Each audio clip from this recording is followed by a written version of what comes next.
बिस्मिल्लाहिर्रहमानिर्रहीम। अस्सलामु अलैकुम स्टूडेंट। चैप्टर नंबर 7 उसके अंदर हम प्लांट लाइक प्रोटिस्टा को डिस्कस कर रहे थे और आज प्लांट लाइक प्रोटिस्टा में हमारे पास लास्ट एग्जाम्पल है जो है ग्रीन एल्गी। बच्चे आज लेक्चर के अंदर हम ग्रीन एल्गी के करेक्टरिस्टिक के बारे में पढ़ेंगे कि ये किस तरह प्लांट के साथ सिमिलर्स होती हैं, कि इनके अंदर वो कौन से करैक्टर मौजूद होते हैं जो कि प्लांट के अंदर भी मौजूद होते हैं। तो बच्चे सबसे पहले हम बात करेंगे ग्रीन एल्गी में मौजूद करैक्टरिस्टिक के बारे में। बच्चे इनके अंदर क्या है कि पिगमेंट मौजूद होता है। पिगमेंट के बारे में आप ऑलरेडी पढ़ चुके हैं कि वो केमिकली सब्सटेंस होता है जो लाइट को एब्जॉर्ब करता है। तो ग्रीन एल्गी के अंदर पिगमेंट है ये मौजूद होते हैं, प्लांट के अंदर भी पिगमेंट मौजूद है। तो इसलिए इस करैक्टर की बेस पे हम इसको प्लांट के साथ रिलेट करते हैं। इसके अलावा एनर्जी रिजर्व प्रोडक्ट होती है कि इनके अंदर एनर्जी को महफूज करने या महफूज करके जो प्रोडक्ट बनती है वो सेम होती है जो कि प्लांट के अंदर मौजूद होती है। मिसाल के तौर पर मैं कह देता हूँ कि प्लांट के अंदर जो फूड स्टोर होती है वो in the form of starch होती है, तो ग्रीन एल्गी के अंदर भी क्या होगी, स्टार्च की फॉर्म में जमा होगी। इसके अलावा ग्रीन एल्गी के अंदर सेल वॉल मौजूद होती है और प्लांट के अंदर भी सेल वॉल मौजूद होती है। तो इस करैक्टरिस्टिक की बेस पे भी हम क्या कहते हैं कि ग्रीन एल्गी प्लांट के साथ मिलती है या दोनों एक दूसरे से मुशाबिहत रखती हैं। बच्चे इन तीनों करैक्टर को हम वन बाय वन डिस्कस करते हैं कि पिगमेंट है तो पिगमेंट कौन से मौजूद होते हैं, एनर्जी प्रोडक्ट क्या है और सेल वॉल क्या है। बच्चे पिगमेंट मैंने अभी बताया कि वो केमिकली सब्सटेंस को कहते हैं जो लाइट को एब्जॉर्ब करते हैं। आपको पता है कि जो पौधे होते हैं उनके अंदर डिफरेंट पिगमेंट मौजूद होते हैं जो लाइट को एब्जॉर्ब करते हैं, फोटोसिंथेसिस करते हैं, अपनी खुराक खुद बनाते हैं। इस वजह से हम उन्हें कहते हैं ऑटोट्रॉफ कहते हैं। तो बच्चे इसी तरह एल्गी के अंदर भी डिफरेंट पिगमेंट मौजूद होते हैं, जैसा कि क्लोरोफिल ए है, क्लोरोफिल बी है, कैरोटीनाइड है। बच्चे ये जो पिगमेंट है ये लाइट को एब्जॉर्ब करेंगे, अपनी फूड है वो खुद प्रिपेयर करेंगे।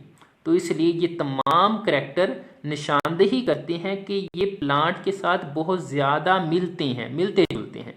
तो इस बेस पे हम ग्रीन एल्गी को प्लांट के साथ रिलेट करते हैं। आगे बच्चे सेकंड करैक्टर की बात करेंगे, रिजर्व फूड। अगर मैं प्लांट की बात करूं तो प्लांट के अंदर जो रिजर्व फूड होता है वो स्टार्च की फॉर्म में स्टोर होता है। आपने चैप्टर नंबर 2 पॉलीसैकेराइड वहां आपने डिस्कस किया था कि प्लांट के अंदर जो फूड स्टोर होता है वो स्टार्च की फॉर्म में होगा और स्टार्च क्या है, एक पॉलीसैकेराइड है। इसके बाद बच्चे सेल वॉल का जिक्र करेंगे तो प्लांट के अंदर भी सेल वॉल मौजूद होती है और ग्रीन एल्गी के अंदर भी सेल वॉल मौजूद होती है, ये आउटर मोस्ट लेयर होती है। इसके बाद बच्चे मैं थोड़ा इनके मोनोफाइलेटिक लीनेज के बारे में बात करूंगा। मोनो का मतलब होता है एक, फाइलेटिक लीनेज हम कहते हैं उनके आबाओ अजदाद को, उनके एसेस्टर को, यानी कि उनके जो पीछे ओरिजिन है। वो बच्चे कहा यह जाता है कि प्लांट और एल्गी इन दोनों का ओरिजिन क्या है, सेम है, कि इनके आबाओ अजदाद सेम है। आगे आके इनके अंदर थोड़ी थोड़ी वेरिएशन आती गई और लार्ज वेरिएशन का बाइस बनी, लेकिन इनका ओरिजिन दोनों का क्या है, सेम है।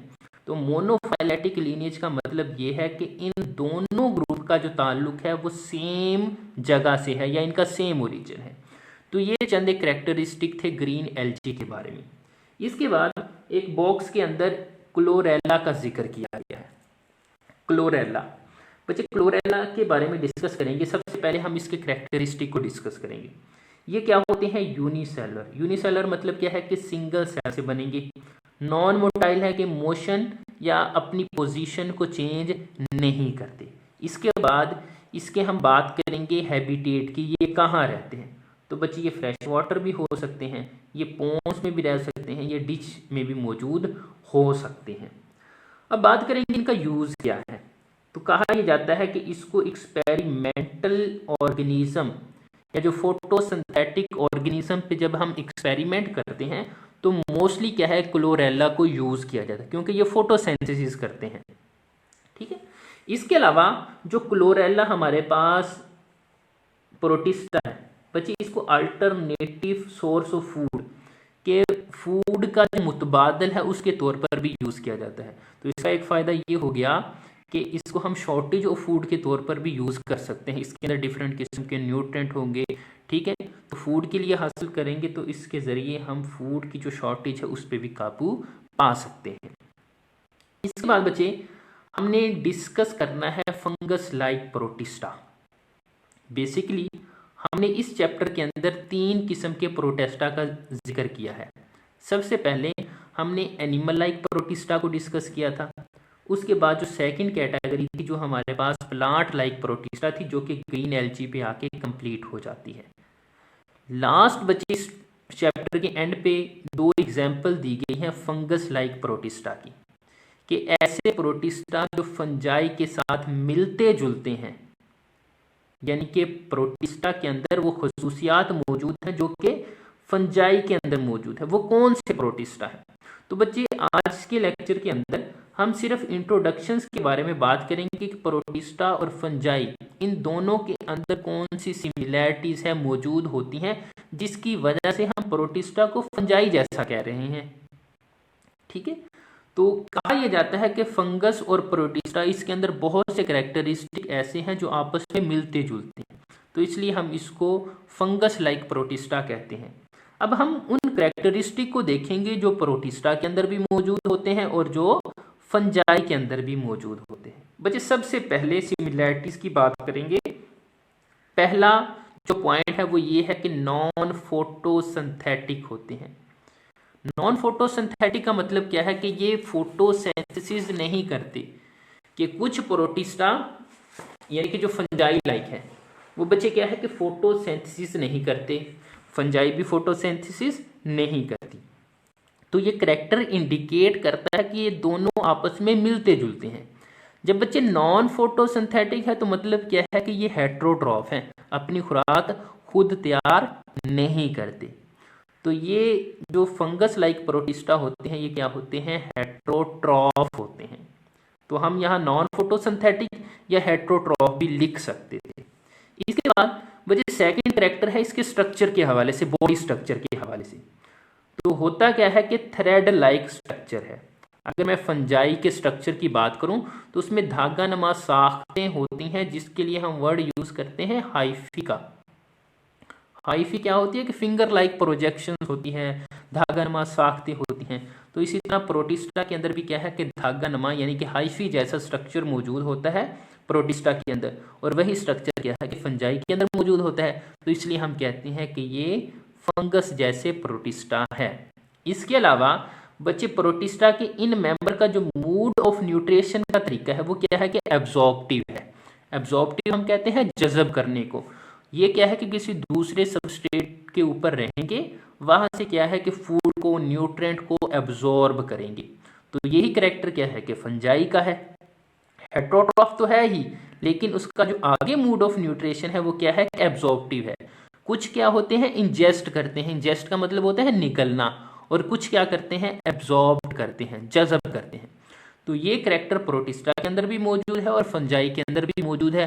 तो इन सिमिलैरिटीज की वजह से हम कहते हैं कि ये फंजाई जैसे प्रोटिस्टा थे। ये बच्चे चंद एक सिमिलैरिटी थी जो कि प्रोटिस्टा और फंजाई दोनों के अंदर मौजूद थी। अब हम डिफरेंस की बात करेंगे कि प्रोटिस्टा और फंजाई के अंदर डिफरेंस किस चीज़ का है। बच्चे सबसे पहले हम बात करेंगे कि जो फंजाई होती है उसमें कुछ करैक्टर तो सिमिलर हैं ही, जहां इनके दरमियान मुशाबिहत पाई जाती है वहां इनके दरमियान डिफरेंस भी मौजूद होता है। तो डिफरेंस में हमने लिखा कि हैव सेंट्रियोल्स, कि इनके अंदर क्या मौजूद होते हैं? सेंट्रियोल्स मौजूद होते हैं। सेंट्रियोल्स के बारे में आपने डिटेल डिस्कस की थी चैप्टर नंबर 4 जब हम सेल को डिस्कस कर रहे थे। दी सेल चैप्टर नंबर 4, वहां हमने सेंट्रियोल्स के बारे में डिस्कस किया था कि जो प्रोटिस्टा होते हैं उनके पास सेंट्रियोल्स होते हैं, लेकिन फंजाई के पास सेंट्रियोल नहीं होते। तो ये इनके दरम्यान एक क्लियर कट डिफरेंस मौजूद है, जिसकी वजह से हम कहते हैं कि जो प्रोटिस्टा है वो फंजाई से थोड़े डिफरेंट है। इसके अलावा बच्चे सेल वॉल का जिक्र करेंगे। हमने बात की थी कि जो प्रोटिस्टा होते हैं उनके अंदर सेल वॉल मौजूद है, फंजाई के अंदर भी सेल वॉल मौजूद है। डिफरेंस कहाँ है? डिफरेंस की कंपोजिशन में है। कंपोजिशन आप कहते हैं बनावट को। तो बच्चे प्रोटिस्टा की जो सेल वॉल है, किसकी? प्रोटिस्टा की, उसके अंदर प्लांट की सेल वॉल जैसा मटेरियल मौजूद है। वो क्या है? सेलुलोज मौजूद है। ये भी हमारे पास पॉलीसेकेराइड की एक टाइप है सेलुलोज। जबकि मैं फंजाई की बात करूं, फंगस की, तो इसके अंदर भी सेल वॉल मौजूद होती है, लेकिन सेल वॉल की कंपोजिशन किस चीज़ से होती है? काइटन से होती है। तो ये क्लियर कट डिफरेंस इसकी सेल वॉल की कंपोजिशन में है कि प्रोटिस्टा की जो सेल वॉल है वो सेलुलोज से मिलकर बनती है, जबकि फंजाई की जो सेल वॉल है वो किससे? काइटन से मिलकर बनती है। तो बच्चे ये थोड़ा डिफरेंस था। इससे पहले हमने सिमिलैरिटीज़ का जिक्र किया। तो ये हो गया इंट्रोडक्शन फंगस लाइक प्रोटिस्टा के हवाले से। इंशाल्लाह नेक्स्ट लेक्चर के अंदर हम इसकी जो 2 एग्जाम्पल गिवन है इस चैप्टर के अंदर उनको डिस्कस करेंगे और ये चैप्टर हमारा कंप्लीट हो जाएगा। उम्मीद है आपको इसकी समझ आ गई होगी। अगर कोई पॉइंट आपका क्लियर ना हो तो आप मुझसे पूछ सकते हैं।